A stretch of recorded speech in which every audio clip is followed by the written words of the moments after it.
Bonjour les Sagittaires, bienvenue pour cette nouvelle guidance. Donc cette fois-ci, ça va être la guidance sentimentale, donc pour le mois de juillet. Donc oui, exceptionnellement, la juillet-août, il y aura une mensuelle pour chaque signe, enfin 2 mensuelles pour chaque signe, une pour la générale, une pour la sentimentale. Et je reprendrai au mois de septembre, à la rentrée de septembre, les guidances soit la semaine, soit pour 15 jours et 15 jours, hein, à voir. Mais pour des soucis d'organisation, je suis obligée de faire comme ça maintenant. Donc ça me permet pour l'instant finalement en juillet et août d'approfondir un petit peu les guidances pour vous. Donc là vous allez être sur la guidance cette fois-ci sentimentale. Donc si vous souhaitez par contre sur les autres domaines professionnels etc, n'hésitez pas à aller voir votre guidance générale, hein. Donc la sentimentale, ça va concerner les couples, ça va concerner les célibataires, mais c'est aussi les relations familiales, les relations sociales. J'y mets un petit peu tout ce qui est l'ordre du cœur, du sentiment ici, et les messages, souvent j'en ai à la fois pour les couples et les célibataires, mais ça m'arrive dans les guidances sentimentales aussi d'avoir des messages en tout cas pour tout ce qui est relations sociales. Donc c'est pour ça que je tiens à élargir un petit peu ce panel là. Voilà, en tout cas merci beaucoup à tous mes abonnés, merci infiniment pour votre soutien et vos retours, et puis bienvenue si vous êtes nouveau sur ma chaîne, n'hésitez pas à vous abonner et puis à cliquer sur la petite cloche. Allez, on y va tout de suite pour vous les Sagittaires sur le plan cette fois-ci sentimental pour le mois de juillet.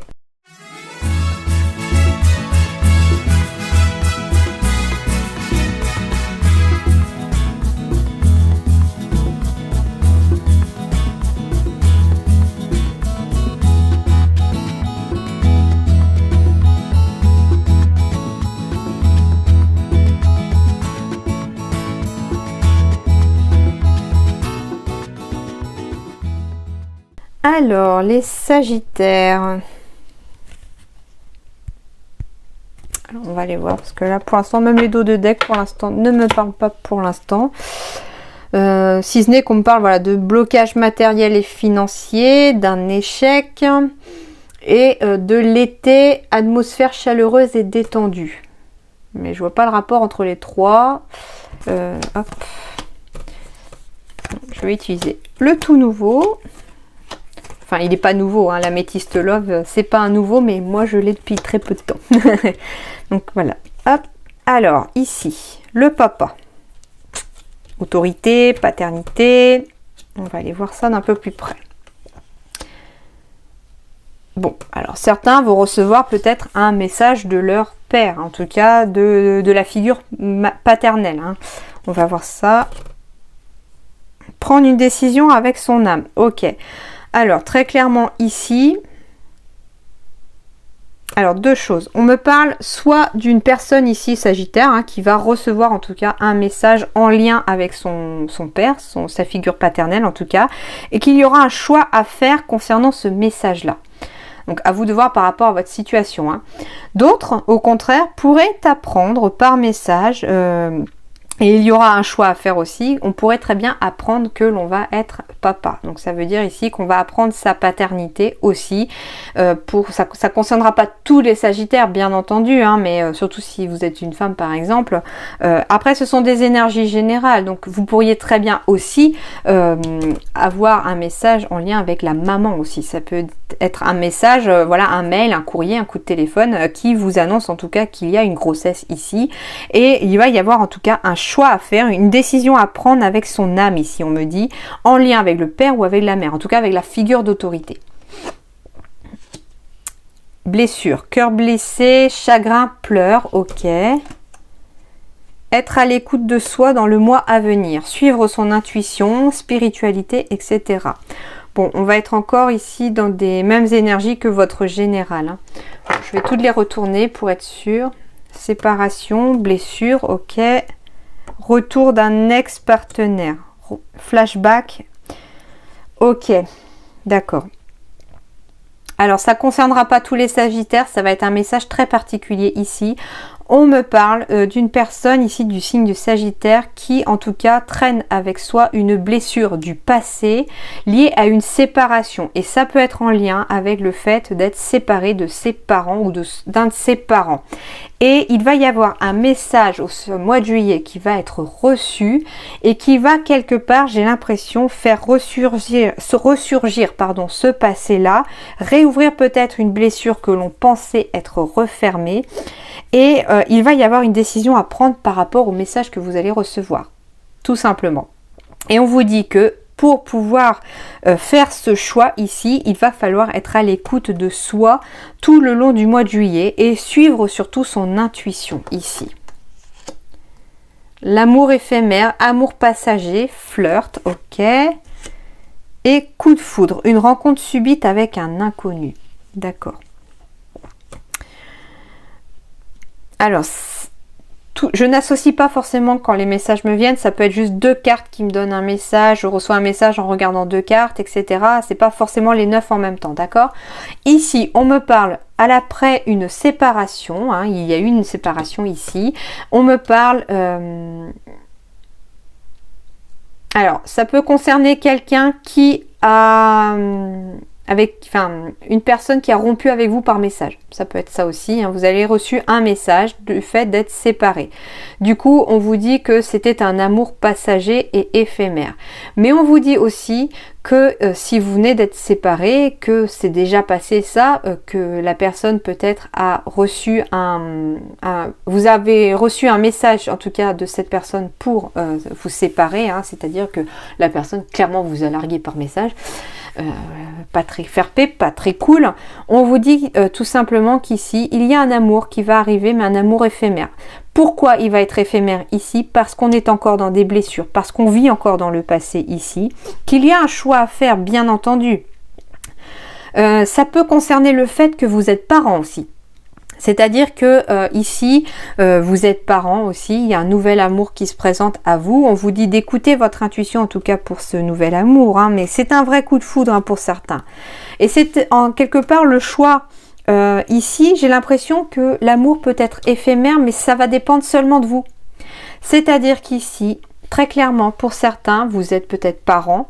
Et il y a en tout cas ce passé-là, il y a une séparation, une blessure en tout cas dans le passé, qui est encore présente aujourd'hui dans vos pensées. Et quelque part, on n'a pas envie, on a peur d'aller de l'avant, on a peur d'avancer. On a peur d'aimer à nouveau ou de se laisser aimer peut-être, hein. Et puis quelque part on se demande aussi s'il y a des enfants, comment vont accueillir cette nouvelle personne, comment vont accueillir les enfants cette nouvelle relation, etc. C'est compliqué, etc. Pourtant il y a un vrai coup de foudre. On vous dit de suivre votre intuition, mais c'est à vous en fait de savoir si vous voulez un amour qui dure ou si vous voulez un amour qui perdure. C'est-à-dire, c'est pour ça le choix ici, c'est vous qui allez le faire. J'ai la sensation que certains d'entre vous, soit vous avez envie, vous, de pas continuer forcément dans le temps la relation, soit au contraire, c'est à vous de décider qu'elle va continuer ou pas. On me dit en tout cas que cette rencontre pourrait avoir lieu cet été, que ça va vous permettre en tout cas de retrouver une certaine atmosphère chaleureuse et détendue. Ça va vous aider en tout cas peut-être à apaiser une blessure passée, à passer un petit peu ce mois de juillet et à faire face en tout cas à l'échec que vous avez essuyé. Par contre, attention ici au blocage matériel et financier, hein. Ouais. Voilà déjà un petit peu les messages. Alors pour certains, la personne que vous pourriez rencontrer concerne en tout cas une personne du signe du Cancer, Lion ou Vierge.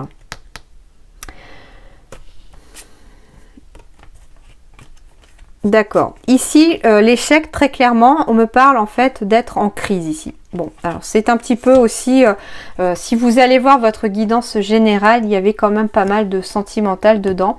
On me parlait aussi, et c'est un petit peu ce qu'on va vous parler, de transformation profonde, de crise existentielle, de crise profonde, mais qui va vraiment, quand vous allez sortir de cette crise-là, c'est un peu comme si cette crise était un petit peu votre cocon.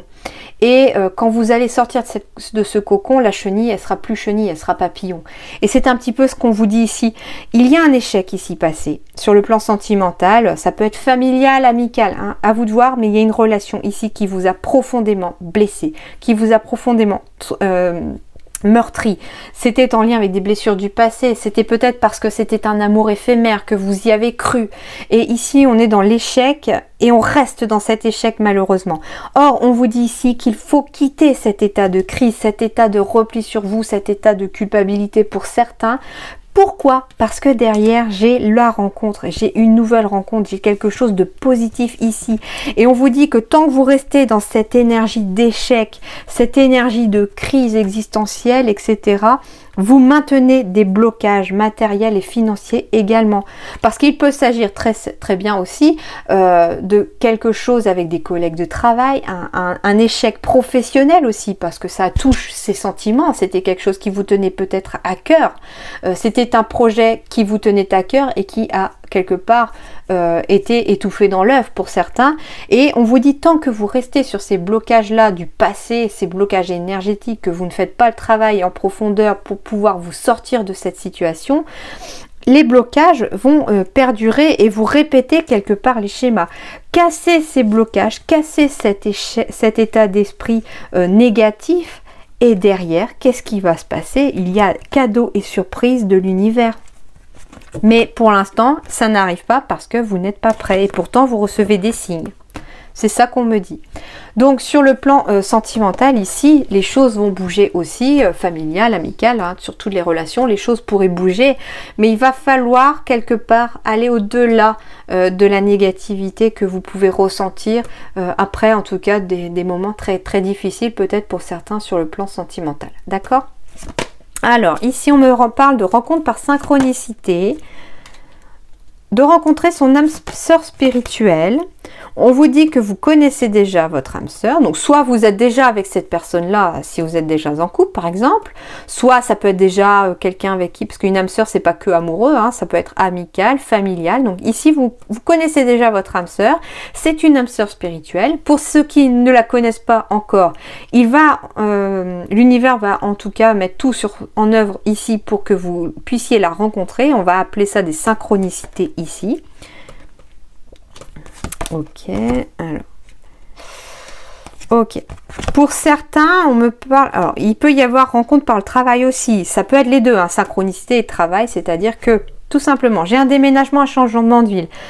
Il se peut que, pour pouvoir couper des liens avec un échec passé aussi, alors ça parlera pas à tout le monde, mais on me parle en tout cas d'une dépendance affective qu'il faut absolument casser. C'est-à-dire que ici, pour certains, on est encore dans son passé, on est dans sa relation passée. Pour pouvoir aller de l'avant, attirer votre âme sœur spirituelle dans votre vie, surtout si vous la connaissez déjà, il va peut-être falloir pour certains déménager, changer de ville au mois de juillet. Et ici, par le travail, en tout cas, l'univers va tout mettre en œuvre pour, vous allez rencontrer cette âme sœur spirituelle. Il se peut bien sûr que cette âme sœur spirituelle, ce soit que quelqu'un d'amical. Ça peut être voilà, quelqu'un de la famille que vous connaissez déjà mais que vous n'avez pas vu depuis très longtemps. Et le fait de déménager et de changer de ville, vous pourriez très bien en tout cas retrouver cette personne. La dépendance affective peut être aussi d'un point de vue positif ici. C'est-à-dire que on me parle aussi d'une dépendance affective, c'est-à-dire que ici, pour les couples qui sont en tout cas ensemble, hein, bien sûr, surtout s'il y a comment dirais-je, une distance géographique, pour les couples à distance quelque part, voilà, c'est ça, il va y avoir peut-être une dépendance affective plus intense ici au mois de juillet. Du coup on va se dire bah ouais mais là l'autre il me manque beaucoup trop, on aimerait bien être plus souvent ensemble, on aimerait bien me mettre tout le temps ensemble, etc. Et ben du coup peut-être qu'on va prendre la décision de déménager et de changer de ville ce mois-ci en tout cas, pour pouvoir enfin être ensemble et ne pas souffrir de cette dépendance un petit peu affective. Donc c'est pas la dépendance affective non plus à entendre de façon négative comme être toujours dépendant d'une relation passée qui est pourtant passée. Au contraire là ça peut être aussi sur le coin positif, c'est-à-dire qu'on est loin l'un de l'autre et puis on se manque. Hein. Voilà. En tout cas, lors d'un déménagement ou d'un changement de ville ici au mois de juillet, vous pourriez très bien rencontrer votre âme sœur spirituelle ici. J'entends ici âme sœur spirituelle. Alors c'est étrange. Pour ceux qui sont dans le domaine de la spiritualité, de la médiumnité et tout, vous pourriez très bien, en déménageant ou en changement de ville, rencontrer quelqu'un qui soit lié à votre domaine et qui pourrait vous apporter un appui, une aide, qui pourrait en tout cas vous apporter quelque chose de très positif à l'avenir pour vos capacités, etc. Alors, à vous de voir. Ça parle pas à tout le monde, hein, c'est très particulier comme message, mais voilà un petit peu ce qu'on me dit aussi. S'il y a une personne ici du signe du Sagittaire qui est, ou ascendant, ou signe lunaire, hein, Sagittaire, qui est dans ce domaine-là, vous pourriez très bien aussi... Par exemple, en allant faire le travail sur vous, ça peut être ça aussi, hein, parce que si vous regardez votre guidance générale, on parle aussi de faire un travail en profondeur sur soi. Vous pourriez être très bien aussi dans un éveil spirituel, aller voir des personnes pour vous guider, pour vous aider aussi à vous sentir mieux, à rebooster vos énergies et à travailler sur vos blocages. Eh bien, peut-être que cette personne-là pourrait être aussi une de vos âmes sœurs spirituelles que vous seriez amené à rencontrer pour vous aider. Donc, il y a toute une évolution ici chez les Sagittaires sur le plan spirituel également, hein. Oh, magnifique, on me parle de promesses ici. Alors, il va y avoir des mariages dans l'air, des pax dans l'air pour certains. On me parle de promesses, en tout cas, de promesses d'union ici.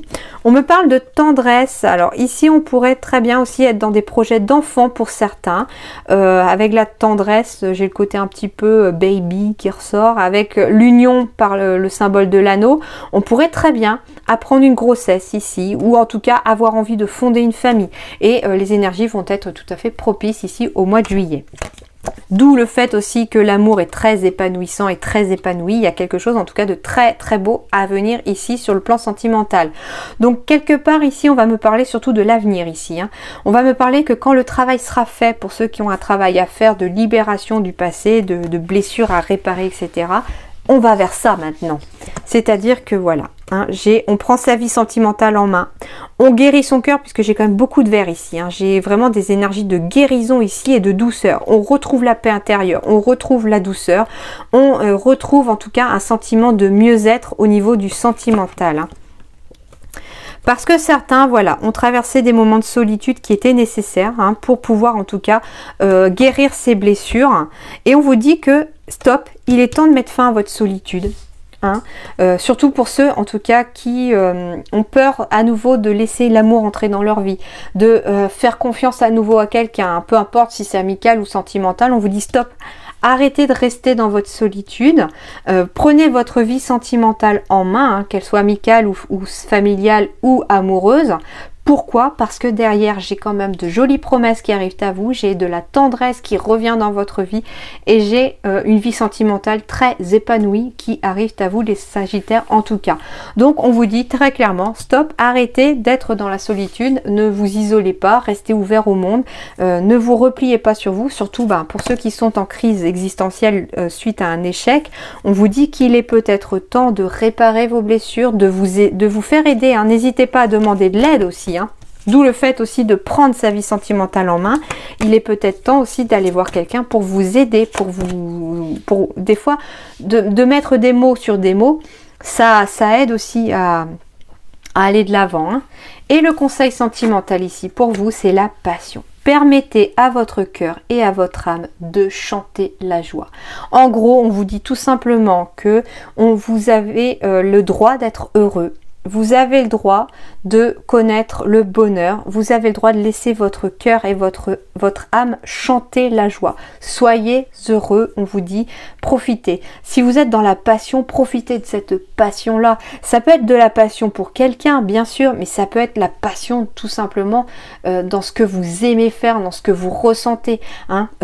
Gardez cette passion en tout cas au cœur et dans l'âme, parce que c'est une énergie positive pour vous, pour aider en tout cas à ouvrir davantage votre cœur. D'ailleurs, la carte chez vous, c'était ça, hein, pour la générale. Ouvrez votre cœur et votre esprit à ceux qui vous entourent. Donc, restez pas isolés, les Sagittaires qui sont un petit peu dans ce cas-là. Au contraire, ouvrez-vous, allez voir du monde, bougez, sortez, histoire de vous aérer un peu et de vous changer les idées.